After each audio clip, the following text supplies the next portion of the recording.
পতিত জমিতে পানিফল চাষ করে নিজেদের ভাগ্য বদলাচ্ছে সাতক্ষীরার চাষিরা।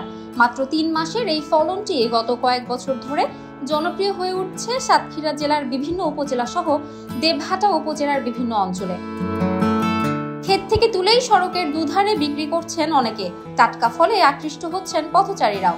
এছাড়া ফলটি জেলার চাহিদা মিটিয়ে ঢাকা সহ দেশের বিভিন্ন জায়গায় পাঠাচ্ছেন চাষিরা। বিঘা প্রতি জমিতে মাত্র ৮ থেকে ১০ হাজার টাকা খরচ করে ফল বিক্রি করে চাষিরা পাচ্ছেন ৩৫ থেকে ৪০ হাজার টাকা। এছাড়া পানিফল চাষে খুব প্রয়োজন হয় না প্রশিক্ষণের, সার ও কীটনাশকের পরিমাণও কম লাগে। চাকরি ছেড়ে দিয়ে আমি কৃষি জীবনে উদ্যোগ নিয়েছি। আমার বর্তমানে এখানে আলহামদুলিল্লাহ আমার ৩টা জমিতে মিলাই ১৫,০০০ টাকা প্লাস খরচ হয়েছে। সব মিলাইয়ে ৩ মাসে আমার ৩০-৪০ হাজার টাকা লাভ থাকবে। একজন লোক কর্মচারী আছে, তারা দেখা যাচ্ছে 7 জন ফল তোলে। একজন ব্যক্তি যে ফলগুলো ওঠানো হয়ে গেছে সাথে সাথে সেই গাছগুলো সার দিয়ে আমাদের পোস্তা স্প্রে দিতে হয়। এই জন্য এই স্প্রের জন্য একজন লোক কাজ করে, আর ফল তোলার জন্য 7 জন লোক কন্টিনিউ। এটা মনে করেন 4 মাস আমাদের কন্টিনিউ চলবে।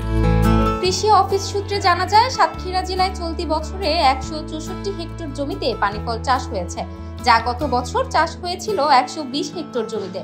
গত বছরের তুলনায় চাষ বেশি ও ফলনও ভালো হয়েছে।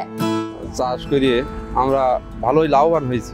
দামও পাই ভালো, প্রথম ৩০-৪০ টাকা প্রথম ওঠে, তারপর আস্তে আস্তে ঠান্ডা আবহাওয়া পড়লে তেমন একটু কমতে থাকে। কিন্তু ফলটা খুব ভালো, ফলটা শরীর ঠান্ডা করে। খুব না যে আমদানি খালি হবে তা না, ফলটা খুব সুন্দর ফল। সরকারিভাবে আর্থিক সহযোগিতা পেয়ে পানিফল চাষটি আরও বিস্তার লাভ করবে, এমনটাই দাবি স্থানীয় কৃষকদের। Desk report, campus Times.